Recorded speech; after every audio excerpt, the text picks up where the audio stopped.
صلی اللہ علیہ وسلم۔ اعوذ باللہ السمیع العلیم من الشیطان الرجیم، بسم اللہ الرحمن الرحیم، والصلاۃ والسلام علی رسولہ الکریم، اما بعد۔ ابواب سجود القرآن، آج جو باب ہم پڑھیں گے سجدہ تنزیل السجدہ، یعنی سورۃ سجدہ جو ہے الف لام میم تنزیل، اس کے سجدہ کا بیان۔ حدیث ہے 1018 اور حضرت ابو ہریرہ رضی اللہ تعالیٰ عنہ سے روایت ہے، نبی ہریرہ رضی اللہ تعالیٰ عنہ قال فرماتے ہیں کان النبی صلی اللہ علیہ وسلم یقرأ فی جمعۃ، نبی صلی اللہ علیہ وسلم جمعہ کے دن فی صلاۃ الفجر، فجر کی نماز میں الف لام میم تنزیل السجدہ وحل اتی علی الانسان، کہ یہ دو صورتیں پڑھا کرتے تھے، الف لام میم تنزیل یعنی سورہ سجدہ، اور دوسری سورہ دہر حل اتی علی الانسان حین من الدہر۔ تو یعنی پہلی رکعت میں الف لام میم سجدہ اور دوسری رکعت میں حل اتی علی الانسان، اور دونوں الگ الگ پڑھنے کا بیان بھی آتا ہے۔ تو اس بنا پہ الف لام میم تنزیل کو سجدہ کہتے ہیں کہ اس صورت کے اندر آیت سجدہ موجود ہے، یعنی یہاں پہ جو وہ اصل بات کر رہے ہیں وہ یہ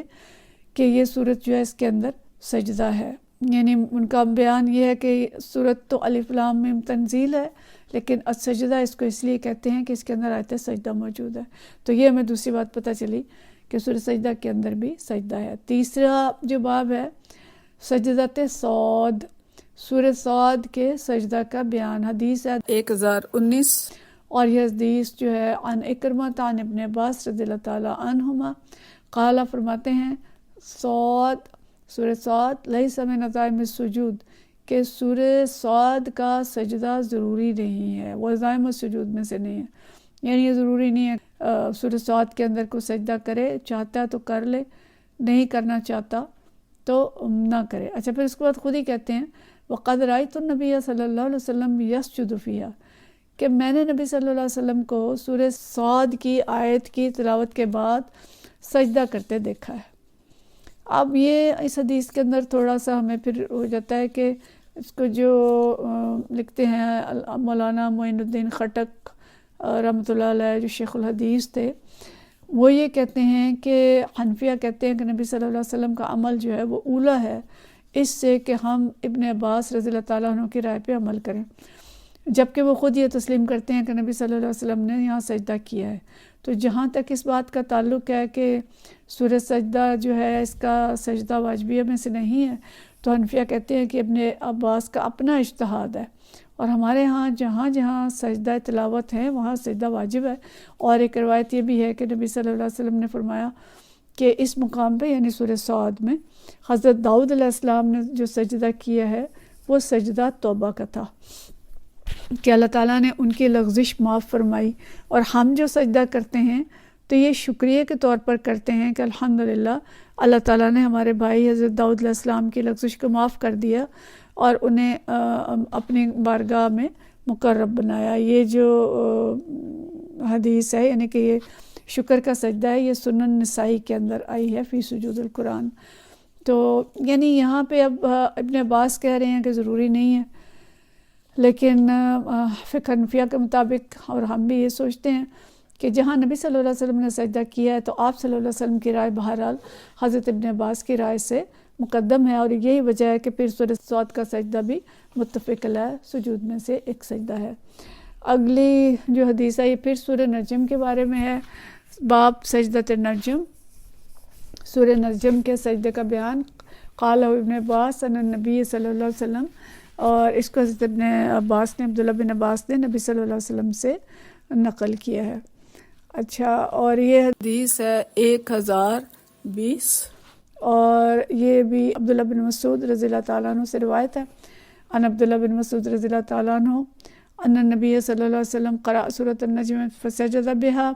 نبی صلی اللہ علیہ وسلم نے سورہ نجم پڑھی اور سجدہ کیا۔ فما بقی احد من القوم الا سجد، قوم کا لوگوں کا کوئی شخص باقی نہیں رہا جس نے سجدہ نہ کیا ہو، یعنی چاہے مسلمان تھے یا مشرکین، سب سجدے میں گر پڑے، یعنی کوئی غیر معمولی اثر ان پہ ہوا سورہ نجم کا۔ اور ظاہر ہے نبی صلی اللہ علیہ وسلم کی قرأت تھی اور اللہ تعالیٰ کا کلام تھا، اور اس کی تاثیر کی وجہ سے سب جو تھے وہ بے اختیار سجدے میں گر پڑے۔ فَأَخَذَ رَجُلٌ مِّنَ الْقَوْمِ كَفًّا مِّنْ حَصَىٰ أَوْ تُرَابٍ لیکن ایک شخص تھا جس نے ایک مٹھی سنگریزوں کی یا مٹی کی لی، فرفعہ الی وجہہ، اسے اپنے منہ پہ اپنے ماتھے پہ لگا لیا،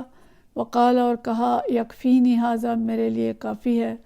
فلقد رأیتہ بعد قتل کافرا، اور میں نے اس شخص کو دیکھا کہ وہ کافر کی حیثیت سے مارا گیا تھا۔ تو یہ ہم پیچھے پڑھ چکے ہیں کہ وہ امیہ بن خلف تھا، اور سورہ نجم کے سجدے کے بارے میں یہ دوسری حدیث جو ہے یہ ہم نے پڑھ لی کہ سورہ نجم کے اندر بھی سجدہ ہے۔ اگلا باب ہے سجود المسلمین مع المشرکین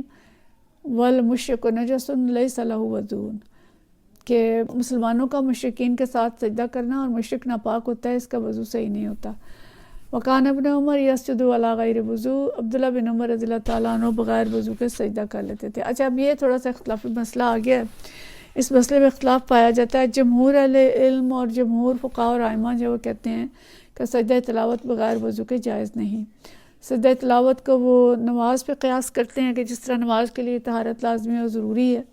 اسی طرح سجدہ تلاوت کے لیے بھی طہارت اور باوضو ہونا ضروری ہے، اور بغیر طہارت کے سجدہ تلاوت ادا نہیں ہو سکتا۔ لیکن امام بخاری کا مسلک ہے وہی ہے جو عبداللہ بن عمر رضی اللہ تعالیٰ عنہ کا ہے، سجدہ تلاوت کے لیے صرف سر جھکانا کافی ہے، چاہے وضو ہو یا نہ ہو، رخ قبلے کی طرف ہو یا نہ ہو، زمین پر سر لگا دے یا سواری پر اشارہ کر دے، سجدہ تلاوت ادا ہو جائے گا۔ تو مطلب یہ کہ عبداللہ بن عمر کی یہ رائے ہے، اور مولانا مدد رحمۃ اللہ علیہ جو ہیں انہوں نے بھی سجدہ تلاوت کے بارے میں یہی لکھا ہے کہ سجدہ کے لیے جو جمہور ان شرائط کے قائل ہیں جو نماز کی شرطیں ہیں، لیکن وہ یہ کہتے ہیں کہ ان میں کہیں ان شرطوں کے لیے کوئی دلیل موجود نہیں ہے، اور بس یہ ہے کہ تلاوت کر رہے ہیں، سن رہے ہیں، جو بھی جن حالات میں سجدہ جو ہے وہ واجب ہو جاتا ہے، تو جہاں بھی ہیں جھک جائیں، خواہ باوضو ہوں یا نہ ہوں، خواہ قبلہ کی طرف رخ ہو یا نہ ہو، جہاں زمین پر سر رکھنے کا موقع ملے یا نہ بھی ملے تو سواری کے اوپر ہیں تو وہیں پہ سجدہ کر لیں۔ بہرحال بہتر یہ ہے کہ اگر سجدہ وضو کر کے کیا جائے، قرآن پڑھ رہے ہیں، ظاہر باوضو پڑھ رہے ہیں تو سجدہ بھی باوضو ہو تو زیادہ بہتر ہے، لیکن یہ بات ہمیں معلوم ہوئی کہ اگر نہ بھی وضو ہو اور ایسی کوئی جگہ ہو کہ سجدہ کی ضرورت پیش آ جائے تو جہاں بیٹھے ہیں وہیں پہ سجدہ کر سکتے ہیں۔ یہاں پہ جو امام بخاری لائے ہیں کہ جو سجدہ کیا تھا سورہ نجم سننے کے بعد کفار نے، تو وہ تو بغیر وضو کے تھے، لیکن یہ بات بھی علماء یہ کہتے ہیں کہ کفار کا تو دین ہی نہیں تھا، مشرکین نے سجدہ کیا تو وہ تو وضو کا اہتمام ہی نہیں کرتے، وہ تو بھی مسلمان ہی نہیں تھے،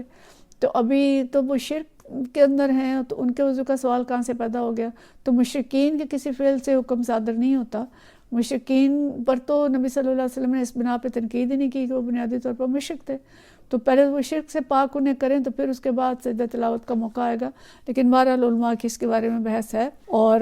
دونوں آراء جو ہیں وہ پائی جاتی۔ حدیث ہے 1021، اور عبداللہ بن عباس رضی اللہ تعالیٰ عنہ سے یہ ان النبی صلی اللہ علیہ وسلم سجدہ بالنجم، کہ نبی صلی اللہ علیہ وسلم نے سورہ نجم میں سجدہ کیا، وہ سجدہ معاہ المسلمون والمشرکون والجن والانس، اور آپ صلی اللہ علیہ وسلم کے ساتھ مسلمانوں نے، مشرکین نے، جنات نے اور انسانوں نے سب نے سجدہ کیا۔ ورواہ ابن تہمان عن ایوب، اور اس حدیث کی روایت ابن تہمان نے ایوب سے کی ہے۔ تو ڈسکشن ہم نے ساری پہلے کر لی ہے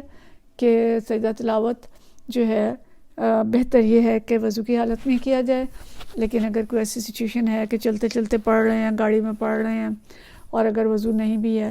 تو بعض علماء کے نزدیک کیا جا سکتا ہے، اور ان علماء میں حضرت عبداللہ بن عمر بھی شامل ہیں۔ تو بس اہم بات یہ ہے کہ تلاوت پڑھیں یا سنیں سجدے کی آیت کی تو سجدہ کر لیں، سجدے سے محروم نہ رہیں، کیونکہ شیطان جو سجدے سے محروم رہ کے تو ابلیس بن گیا تھا، اللہ تعالیٰ ہمیں کبھی بھی اس سے محروم نہ کرے، اور ہم تلاوت کلام پاک پورے اداب کے ساتھ اور سجدے بھی اداب کے ساتھ کریں۔ وآخر دعوانا الحمدللہ رب العالمین۔